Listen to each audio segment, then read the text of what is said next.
राधे राधे दोस्तों, कैसे हो आप सभी लोग। उम्मीद करती हूँ आप सभी लोग बहुत ही अच्छे होंगे, स्वस्थ होंगे और मस्त होंगे। और मैं आप लोगों को आज एक बात बताने जा रही हूँ जो मुझे कल रात से बहुत हर्ट कर रही है। बहुत ही ज़्यादा मुझे उससे तकलीफ़ है। मुझे उसको देख कर इतना रोना आया कि मैं बता नहीं सकती हूँ कि मुझे कितनी तकलीफ़ हुई। और वीडियो मैंने इंस्टाग्राम पे मैंने कल एक वीडियो देखा, और वो जो वीडियो था एक बंदर का था। बंदर इतनी बुरी तरह रस्सी से जकड़ा हुआ था। उसके दोनों हाथ उसकी बैक पर बंधे हुए थे, पीठ पर बिल्कुल नीचे की तरफ बुरी तरह से इतनी टाइटली बंधे थे कि कोई इंसान भी होता तो भी नहीं खोल सकता था। और उसका सर और उसके दोनों पैर आपस में जॉइंट करके बांधे गए थे। तो और उस बंदर को बांधा किसने था? पाकिस्तान के, क्या बोलते हैं वहाँ के जो पाकिस्तान पे जो बॉर्डर पे होते हैं फ़ौजी भाई, वहाँ पर जो होते हैं सिक्योरिटी वाले, उन लोगों ने उसको बांधा था। उसका बंदर की गलती क्या थी कि उसने पाकिस्तान का बॉर्डर क्रॉस कर लिया था। अब आप लोग बताइए, क्या बंदरों को इतना नॉलेज होता है कि ये पाकिस्तान है, ये हिंदुस्तान है, और हिंदुस्तान का मंकी पाकिस्तान के बॉर्डर को क्रॉस कर गया।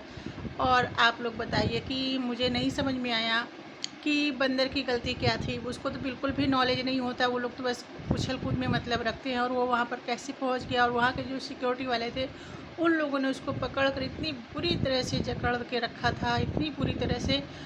मुझे वो देख के इतनी तकलीफ़ हुई और मुझे इतना रोना आया, और मैं रोई भी, बहुत रोई मैं। और मुझे इतनी तकलीफ़ हो रही थी उस चीज़ को देख के कि हिंदुस्तान का बंदर पाकिस्तान में पहुंच गया, और उस बंदर को भी छूट नहीं मिली। उसको वहाँ पर किस तरह से जकड़ के रखा गया। और फिर मुझे नहीं पता उस बंदर के साथ क्या हुआ होगा। उसको रखा भी गया होगा कि, या उसको मार दिया गया होगा, या उसको छोड़ दिया गया होगा, मुझे नहीं पता। लेकिन मैं अपने हिंदुस्तान की मीडिया से कहना चाहती हूँ, और हिंदुस्तान के जो हमारे प्राइम मिनिस्टर हैं, हिंदुस्तान के जो मेरे गृह मंत्री हैं अमित शाह जी हैं, और हमारे जो योगी भाई हैं, मैं उनसे बोलना चाहती हूँ कि सर, हमारा हिंदुस्तान के एक बंदर भी पाकिस्तान में सेफ़ नहीं है। और ये जो हमारी एक मिसेस हैदर आई हैं, सीमा हैदर आई हैं पाकिस्तान से 4 बच्चे लेके, और ख़ुद 5 लोग, इतनी आसानी से उन्होंने बॉर्डर क्रॉस कर लिया विदाउट वीज़ा। तो क्या हमारे हिंदुस्तान की सिक्योरिटी सिस्टम सो रही है, या हमारी गवर्नमेंट सो रही है कि हमारा एक छोटा सा मंकी भी वहाँ जाकर सेफ़ नहीं है, और वो यहाँ आकर यहाँ पर मीडिया में राज कर रही है। और यहाँ की जो झोला छाप मीडिया है, मैं तो झोला ही छाप बोलूँगी, कि जो यहाँ की झोला छाप मीडिया उनको इतना ज़्यादा हाईलाइट कर रही है, इतना हाईलाइट कर रही है कि वो प्यार के लिए आई है, वो प्यार के लिए आई है।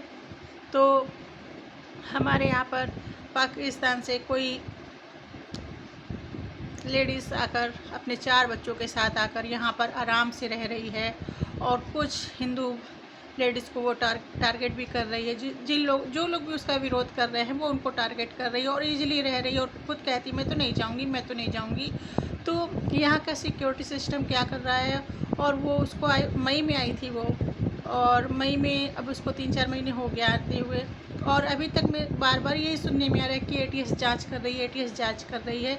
तो एटीएस किस तरह की जांच कर रही है कि अभी तक वो जांच ही नहीं कर पाई। हम कहते हैं जांच हो या ना हो, उनको आप पहले जेल में डालिए, और उसके बाद उनका जांच जितनी भी दिन चलती है, सालों भी चलती रहे, तो आई हैव नो ऑब्जेक्शन। लेकिन यहाँ का कल्चर ख़राब हो रहा है, यहाँ का सिस्टम ख़राब हो रहा है। और जब से वो मिसेस हैदर यहाँ आई हैं, यहाँ की बहन बेटियाँ बहुत सारी इधर से उधर चली गई हैं। लोगों को लगता है कि अगर इंडिया वाले इसको सपोर्ट कर रहे हैं, ऐसा मेरा मानना है कि इंडिया वाले अगर इसको सपोर्ट कर रहे हैं तो उनको भी सपोर्ट करेंगे। पर यहाँ से जो अंजू थामस यहाँ से जो पाकिस्तान चली गई, उनको तो कोई सपोर्ट नहीं कर रहा। उनको तो लोग बोलते हैं वहीं मर जाओ, वही ये करो, वही ये करो।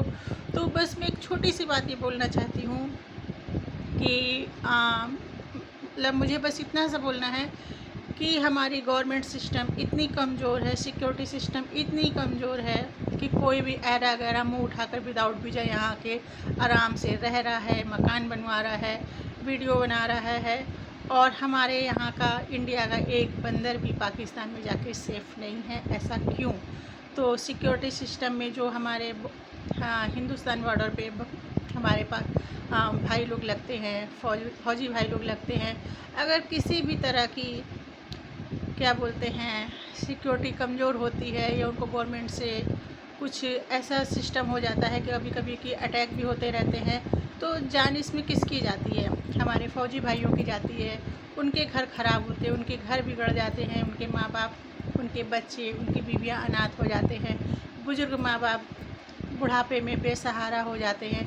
तो प्लीज़ अमित शाह जी, गृह मंत्री, हमारे जो माननीय गृह मंत्री अमित शाह जी हैं, मैं उनसे रिक्वेस्ट करना चाहूँगी कि ये जल्दी से जल्दी इनकी जांच मिसेस हैदर की कंप्लीट करके इनको यहाँ से भगाया जाए और इतना सख्त कार्रवाई इनके ऊपर होना चाहिए कि दोबारा कभी कोई पाकिस्तान का कोई भी ऐरा गैरा हिंदुस्तान की तरफ ना आने पाए, और हमारी जो सिक्योरिटी सिस्टम है उसको बहुत ही टाइट की जाए, बहुत ही ज़्यादा टाइट की जाए।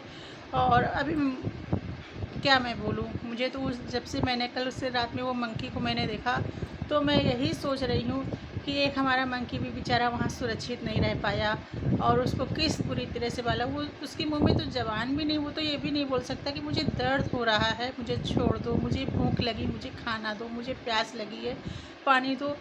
तो वो तो बेचारा कुछ बोल भी नहीं सकता है, और उसको जिन लोगों ने अरेस्ट किया, क्या वो इंसान नहीं है? तो क्या कहूँ इससे ज़्यादा। प्लीज़ आप लोग मेरे इस वीडियो को ज़्यादा से ज़्यादा शेयर कीजिएगा, और प्लीज़ मेरे चैनल को सब्सक्राइब कीजिएगा।